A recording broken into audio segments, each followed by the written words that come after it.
वतन की जो हालत सुनाने लगेंगे तो पत्थर भी आंसू बहाने लगेंगे।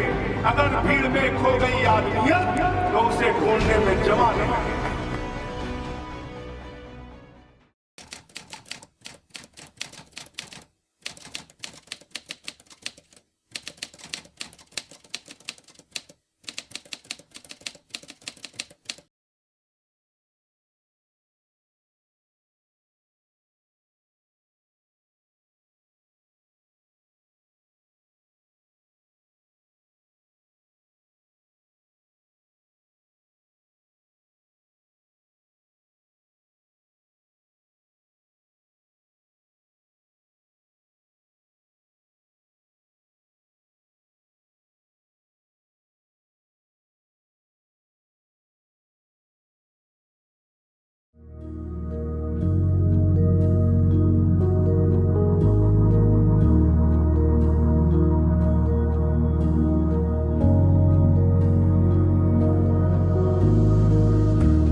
ये एक ऐसे सफर की दास्तां है जिसमें जाने पहचाने रास्ते हैं तो कुछ अनचाहे और अनजाने मोड़ भी शामिल रहे हैं।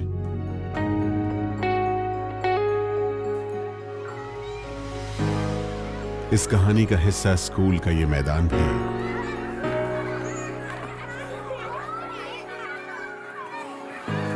और इसमें खेलते मौज मस्ती करते ये बच्चे भी।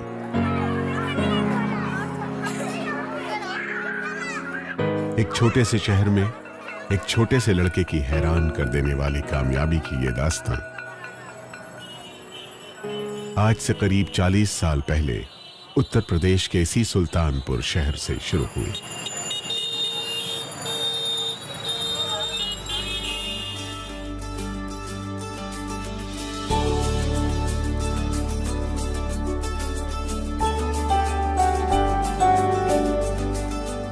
जब इसी मैदान पर वो लड़का इन्हीं नन्हे बच्चों की तरह मौज मस्ती करता था।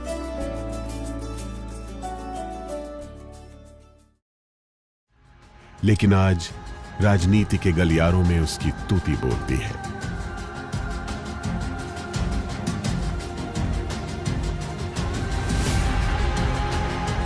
इंकलाब, आम आदमी। किसी राजनीतिक मसले को लेकर जब वो टीवी पर बोलता है तो अच्छे अच्छों की बोलती बंद हो जाती है। भारतीय राजनीति में एक नया मुकाम हासिल करने वाले आम आदमी पार्टी के राष्ट्रीय प्रवक्ता सुल्तानपुर की धरती के लाल बड़े भाई संजय सिंह का जोरदार तालियों से स्वागत करिए। संजय भैया का संजय सिंह की ये कहानी जितनी सीधी और सपाट है उतनी ही तमाम संघर्षों से घिरी हुई भी है, क्योंकि संजय की इस कहानी में जहां किस्मत का अहम किरदार है वहीं उनकी कड़ी मेहनत और हुनरमंदी का भी बड़ा खेल शामिल है।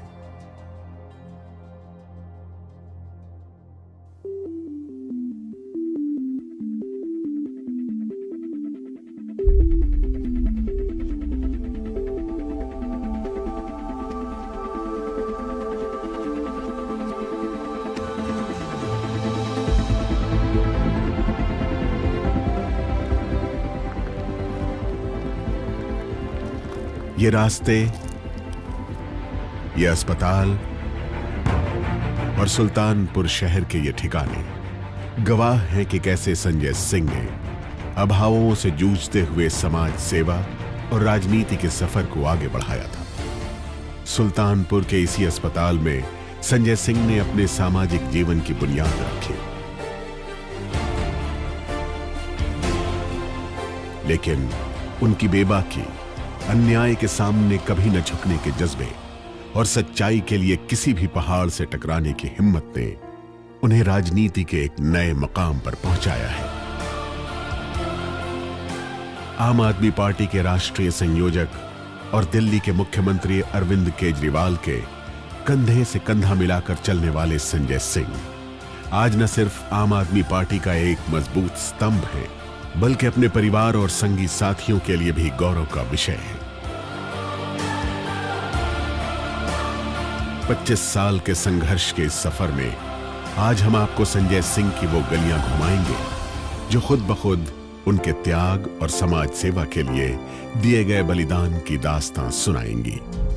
साथ ही आपको संजय के उस संसार में भी ले चलेंगे जहां आज भी आती है रिश्तों की महक।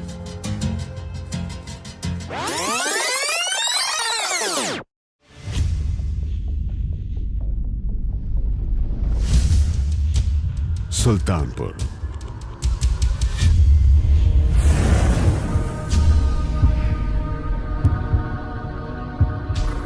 एक वक्त में देश की राजनीति के लिए केंद्र रहे अयोध्या से महज 50 किलोमीटर दूर और लखनऊ से करीब 150 किलोमीटर दूर स्थित उत्तर प्रदेश का एक ऐसा शहर जहां अंग्रेजी हुकूमत से पहले उदार नवाबों का आधिपत्य था। खिलजी वंश के सुल्तान ने भारों को पराजित करके इस नगर को सुल्तानपुर नाम से बसाया था। यहाँ की भौगोलिक उपयुक्तता और स्थिति को देखते हुए अवध के नवाब सफदरजंग ने सुल्तानपुर को अवध की राजधानी बनाने का भी प्रयास किया था, लेकिन उन्हें कामयाबी नहीं मिल सकी थी। स्वतंत्रता संग्राम के इतिहास में भी सुल्तानपुर अपना अहम स्थान रखता है, लेकिन आज सुल्तानपुर का नाम सिर्फ देश में ही नहीं बल्कि विदेशों में भी गूंजता है, क्योंकि सुल्तानपुर की इसी मिट्टी ने संजय सिंह जैसे लाल को जन्मा है।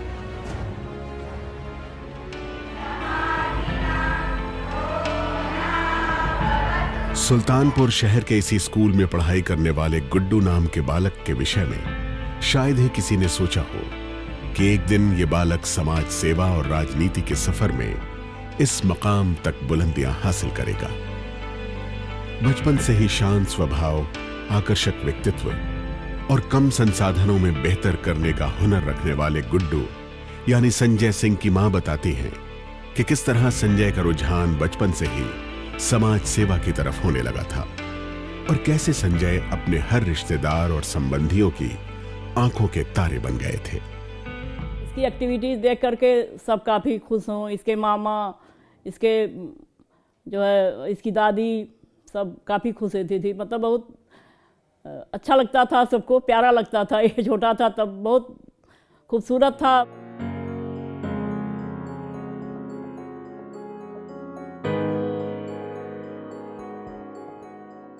एक मध्य वर्गीय परिवार में जन्मे संजय सिंह ने 12वीं तक की शिक्षा सुल्तानपुर से ही हासिल की।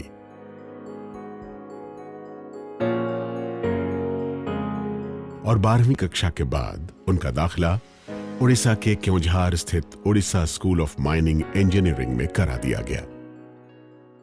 इंटर के बाद हमने इसको माइनिंग इंजीनियरिंग में इसका नाम लिखवा दिया था, कटक में वहाँ किया था, मगर पढ़ने में कम रुचि लेने लगा। फिर इसका ध्यान ज़्यादातर समाज सेवा में ही होने लगा। लोगों को देख करके दुखी होना। लेकिन नियति को कुछ और ही मंजूर था, या यूं कहें कि संजय अपने भविष्य का फैसला कर चुके थे।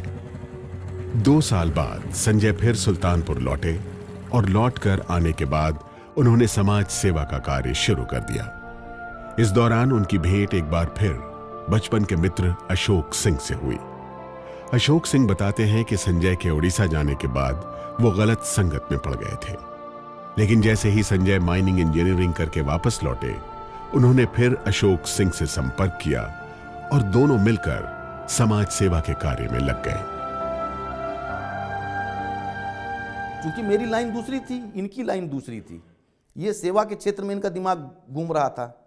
मेरे साथ जो है कुछ गलत लोग भी जुड़ गए थे। 20-22 साल की एज थी, ज़्यादा एज भी नहीं थी। तो मैं इनसे कहूँ यार कहाँ इस गलत काम में फंसा दिए तुम यार। आके यहाँ 40-50 रुपये, अभी 30-40-50 रुपये खर्चा हो गया और लेना एक न देना दो अनायास का। तो ये हमको समझाते फिर देखो इसमें कोई कुछ देखे न देखे, समझे न समझे, ऊपर वाला समझ रहा है कि हम एक अच्छा काम कर रहे हैं, कुछ अच्छा काम करो, समाज में आए हो। तो इन्होंने हमको समझाना बुझाना शुरू किया और यहाँ तक हमको एक तरह से समझ लीजिए कि मैं बर्बादी की तरफ जा रहा था। इसमें कहना मुझको कोई गुरेज नहीं है, मैं बिल्कुल बर्बादी की तरफ चला गया होता। आज मेरा भविष्य बिल्कुल अंधकार में होता, लेकिन पूरी तरह से मुझको सुधारने का काम संजय ने किया। करीब 4 सालों तक सुल्तानपुर शहर और आसपास के इलाकों के सरकारी अस्पतालों में घूम घूम कर लोगों को रक्तदान देने के लिए प्रोत्साहित करने और अस्पताल के मरीजों की हर संभव सहायता करने का काम संजय सिंह करते रहे। साल 1994 में संजय ने आजाद समाज सेवा समिति नामक संस्था का गठन किया और फिर संजय ने कभी पीछे मुड़कर नहीं देखा। वो लगातार समाज सेवा के पथ पर चलते रहे। संजय ने एक कार्य और जबरदस्त तरीके से चलाया सेवा के क्षेत्र में, श्रमदान का कार्य। श्रमदान के माध्यम से आप समझिए कि यहाँ गोमती नदी के घाट पे, सीताकुंड घाट है, वहाँ पे बहुत गंदगी रहा करती थी। उसमें श्रमदान का कार्य लगाया जाए, वहाँ पे श्रमदान किया जाए। जितने शहीदों के पार्क हैं वहाँ पार्कों में जाके साफ सफाई कर श्रमदान किया जाए। हॉस्पिटल में मर्चरी है जहाँ डेड बॉडी रखी जाती है, वहाँ की साफ सफाई करना। हाँ, लेकिन नेशनली ये मैसेज खराब है ना कि बीजेपी को अभी भी वोट मिल रहा है। इंजीनियरिंग के बाद संजय को एक अच्छी नौकरी का प्रस्ताव मिला था, लेकिन समाज सेवा के प्रति रुचि होने के चलते उन्होंने नौकरी का प्रस्ताव ठुकरा दिया। एक वक्त था जब सुल्तानपुर शहर में रेहड़ी पटरी पर सामान बेचकर 2 वक्त की रोटी जुटाने वाले गरीबों को प्रशासन लाठी डंडे चलाकर वहां से भगा दिया करता था।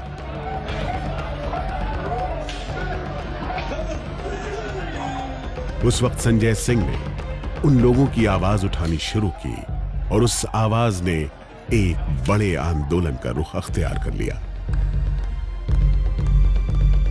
जिसने प्रशासन की चूल्हे हिलाकर रख दी। रेहड़ी पटरी दुकानदारों के लिए लगातार चले आंदोलन के दौरान संजय सिंह पर कई मुकदमे भी दर्ज किए गए। कई बार उन्हें जेल भी जाना पड़ा, लेकिन जेल और मुकदमों का रत्ती भर भी असर संजय की हिम्मत और जज्बे पर नहीं पड़ा। बल्कि एक बार तो संजय ने दीपावली के ठीक 1 दिन पहले अदालत का मुचलका वापस कर दिया था और अपने संघर्ष को जारी रखते हुए जेल चले गए थे, जिसके बाद सुल्तानपुर के शासन प्रशासन के तमाम आला अधिकारियों के बीच संजय कौतूहल का विषय बन गए थे। राजा पाल सिंह एडीएम थे और रामविलास यादव एसडीएम। इन लोगों से भिड़ंत हो गई पटरी गुमटी दुकानदारों को लेके संजय की। उसमें भी सफलता मिली। उसमें आप समझिए यहाँ तक सफलता मिली कि 235 दुकानदार को जिला प्रशासन ने लिखित रूप से अलॉटमेंट दिया संजय को। आपको एक मजेदार बात बता दूं, उसी आंदोलन के लेके कुछ पत्रकार साथी राजा पाल सिंह एडीएम के पास पहुंचे। उन्होंने कहा कि एडीएम साहब, ये संजय के बारे में आपकी क्या राय है? तो उन्होंने कहा, राजा पाल सिंह एडीएम साहब ने कहा, भैया संजय के बारे में मैं क्या बताऊं, इनके पास दरी फ्री है, माइक फ्री है, जिले में किसी को छींक आई ये दरी बिछाते हैं और प्रशासन की ऐसी की तैसी करना शुरू कर देते हैं। यही इनका काम है, प्रशासन से भिड़ना इनका काम है। एक तरह से संघर्ष की मिसाल देने लगे संजय के नाम पे। समाज सेवा या राजनीति से जुड़ी हर शख्सियत को अपने ही जैसे किसी दूसरी शख्सियत से प्रेरणा मिलती है, और संजय सिंह के जीवन में वो प्रेरणा बनकर आए सुल्तानपुर की मदर टेरेसा कहे जाने वाले प्रसिद्ध समाज सेवी करतार केशव यादव जी। इन्हीं के सानिध्य में रहकर संजय ने समाज सेवा के गुण सीखे और जिले में अपनी एक अलग पहचान बनाई। वो शख्सियत करतार केशव यादव ही थे जिनसे प्रेरणा लेकर संजय सिंह ने आजाद समाज सेवा समिति का गठन किया था। संजय जी बिल्कुल युवा थे, 28 साल के जो भी रहे होंगे, उनके मन में सेवा की भावनाएं थी। उन्होंने हमको तलाशा, मुलाकात हुई। फिर हम लोगों का क्षेत्र जो था वो खास करके डिस्ट्रिक्ट हॉस्पिटल हुआ करता था, और डिस्ट्रिक्ट हॉस्पिटल आए हुए जो लावारिस आते थे उनकी हम लोग मिलकर सेवा करते थे। ब्लड डोनेशन की व्यवस्था करते थे। जाड़े में रजाइयाँ, कंबल वितरित किया जाता है। संजय जी ने सेवा का भाव लेकर लगभग 45 बार रक्तदान भी किया है, और एक टीम बना करके उन्होंने कम से कम 500-600 लोगों को रक्त की व्यवस्था कराई। आजाद समाज सेवा समिति में कार्य करते करते संजय सिंह की मुलाकात लोकतांत्रिक समाजवादी पार्टी के राष्ट्रीय अध्यक्ष रघु ठाकुर जी से हुई। न सिर्फ समाजवाद की बात करने वाले बल्कि समाजवाद को अपने जीवन पर लागू करने वाले रघु ठाकुर जी से संजय सिंह ने एक कुशल राजनीतिज्ञ होने के गुण सीखे। संजय सिंह एक जज्बाती और अपने समाज और देश के प्रति चिंता करने वाला नौजवान है और अथक परिश्रमी। हमने अनेक बार ऐसे स्थानों पर संजय सिंह को भेजा है जहाँ पर कोई भी काम करने की सुविधाएं नहीं थी। उड़ीसा उनको हमने भेजा, छत्तीसगढ़ में उनको हमने भेजा, बसपेश के चंबल के इलाके में उनको हमने भेजा, फिर उन्होंने काम किया। परंतु हर जगह संजय सिंह ने जितने परिश्रम और मेहनत से काम किया वो बहुत ही सराहनीय है। अपने विचार पर अड़िग रहने वाला आदमी और कठिन से कठिन परिस्थिति में भी कभी टूटता नहीं। जब कोई व्यक्ति अपने विचार को आगे बढ़ाता है तो वो विचार देने वाले की बड़ा सुखद क्षण होता है। जब कोई व्यक्ति पेड़ लगाता है, जब पेड़ फल देता है तो वो पेड़ लगाने वाले को अच्छा लगता है।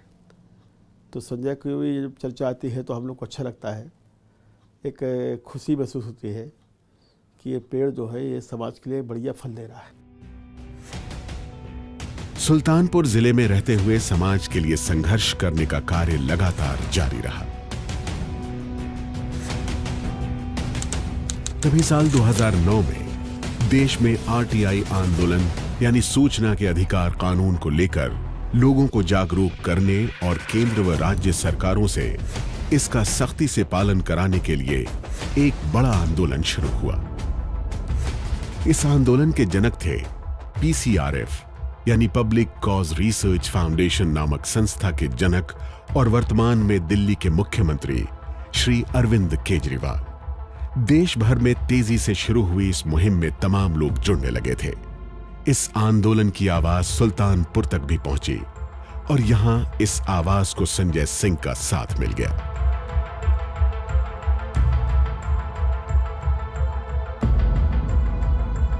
अब तक रेहड़ी पटरी वालों के लिए और अस्पताल में गरीब असहायों की मदद करने वाले संजय सिंह अब सुल्तानपुर के एक बड़े आरटीआई एक्टिविस्ट बन चुके थे।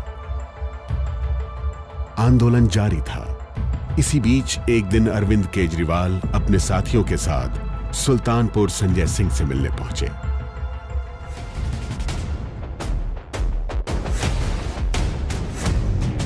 कई घंटों की लंबी चर्चा के बाद संजय सिंह भी अरविंद केजरीवाल के साथ कंधे से कंधा मिलाकर चलने लगे। धीरे धीरे आरटीआई को लेकर शुरू किया गया यह आंदोलन अन्ना हजारे तक भी पहुंचा। यह साल था 2010, जब देश कई बड़े घोटालों का दंश झेल रहा था। कोयला घोटाला, कॉमनवेल्थ घोटाला, व्हील चेयर घोटाले जैसे बड़े बड़े घोटालों ने देश की जनता में मौजूदा सरकार के खिलाफ गुस्सा भर दिया था। ऐसे में अन्ना हजारे ने जंतर मंतर पर धरना दिया और फिर रामलीला मैदान में लगातार अनशन किया, जिसमें संजय सिंह मुख्य भूमिका में रहे। कई दिनों तक लगातार चले इस आंदोलन को देश भर की जनता का अपार समर्थन हासिल हुआ। लेकिन इसी आंदोलन को विफल करने में मानो देश का सारा तंत्र एकजुट हो गया था। देश की संसद तक में लोकपाल के मसौदे को फाड़कर फेंका गया। कई नेताओं के लगातार बयान आने लगे कि आंदोलन से कुछ नहीं होने वाला। अगर सिस्टम से लड़ना है तो सिस्टम में आकर लड़ो, यानी अगर राजनीति को बदलना है या उसे साफ करना है तो राजनीति में आना पड़ेगा।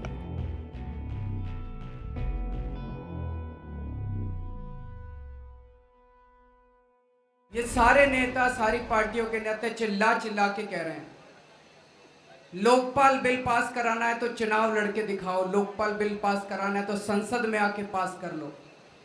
आज इस मंच से हम ऐलान करना चाहते हैं कि हाँ, हम अब चुनाव लड़के दिखाएंगे आपको।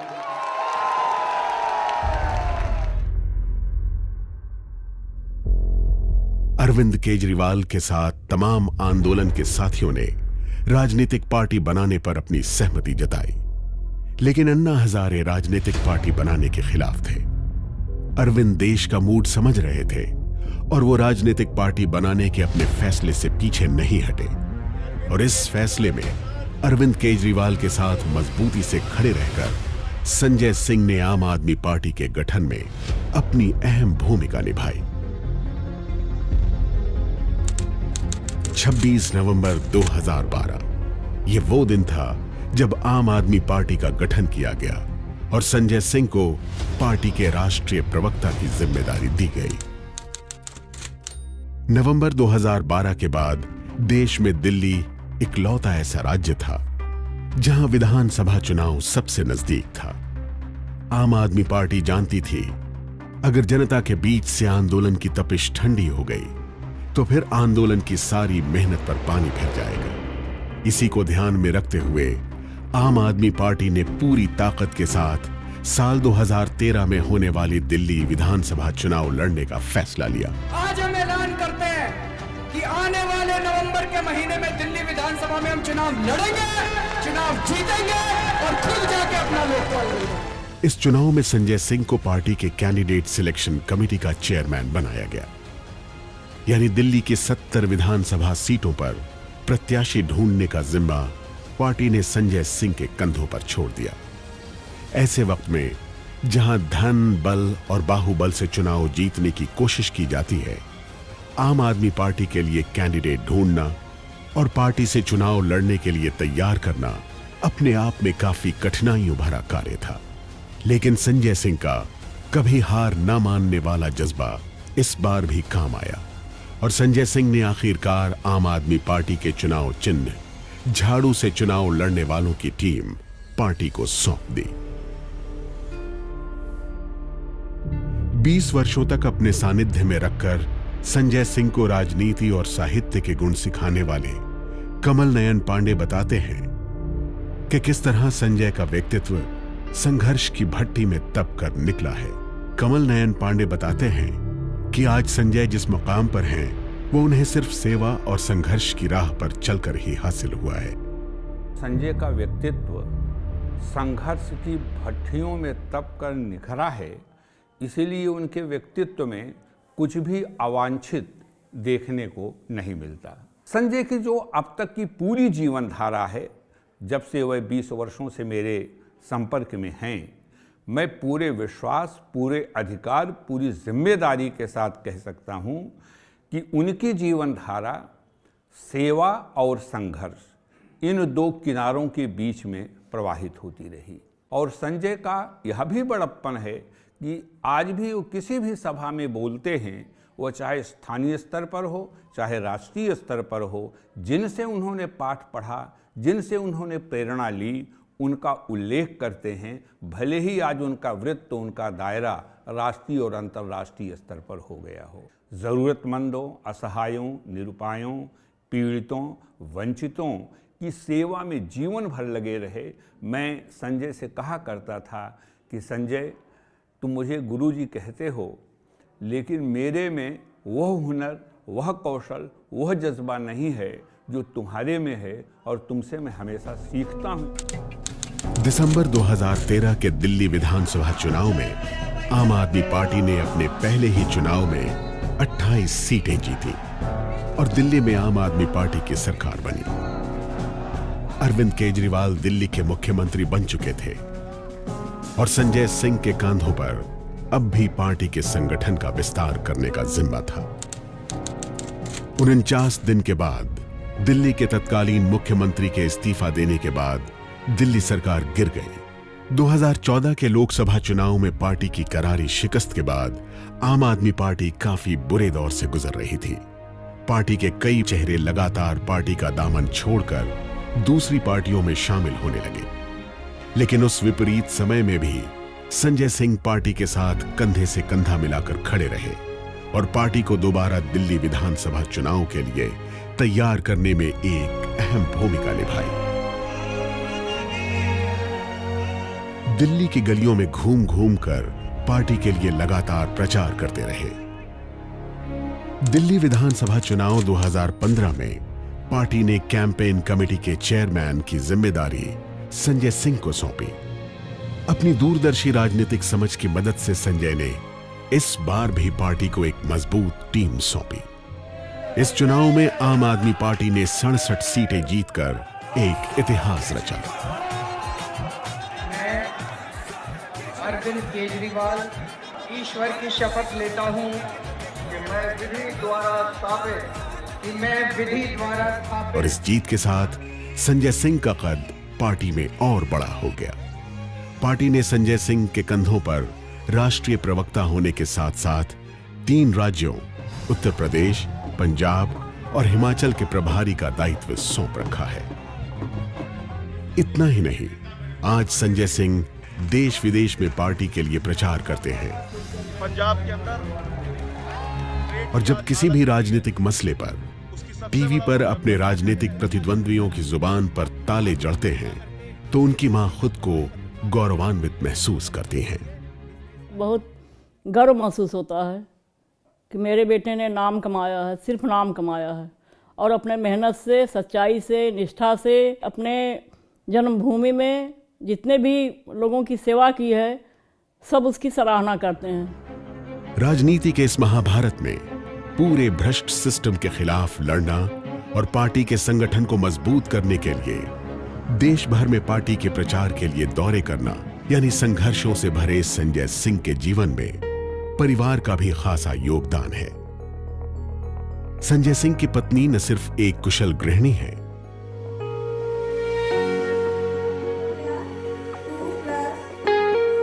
बल्कि एक स्कूल में बच्चों को पढ़ाती भी है।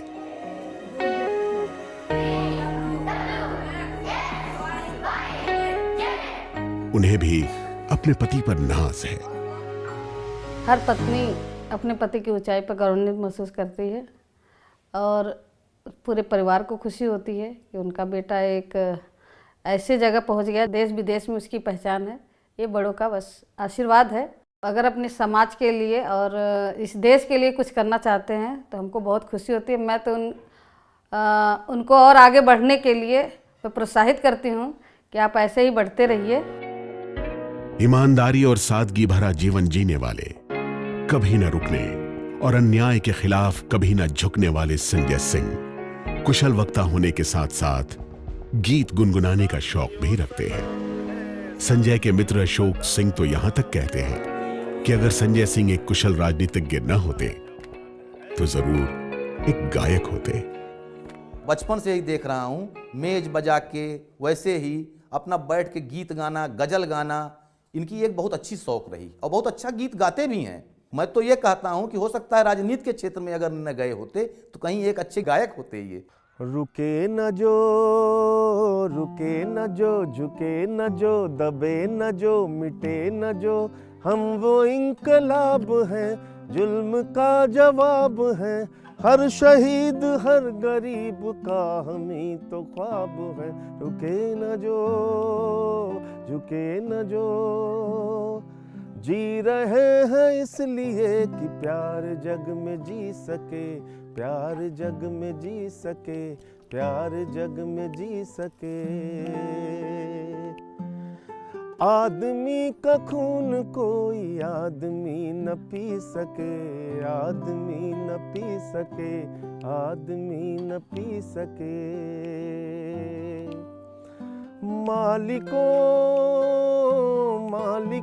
मजूर के, नौकरों हुजूर के, फर्क को मिटाएंगे, समानता को लाएंगे, फर्क को मिटाएंगे, समानता को लाएंगे। रुके न जो, रुके न जो, झुके न जो, दबे न जो, मिटे न जो, हम वो इंकलाब हैं, जुल्म का जवाब है, हर शहीद हर गरीब का हम ही तो ख्वाब है। रुके न जो, झुके न जो, मानते नहीं है फर्क हिंदू मुसलमान का, हिंदू मुसलमान का, हिंदू मुसलमान का। जानते हैं रिश्ता इंसान से इंसान का, इंसान से इंसान का, इंसान से इंसान का। बाब है हर शहीद हर गरीब का हमी तो ख्वाब है, रुके न जो, झुके न जो, रुके न जो, झुके न जो, रुके न जो, झुके न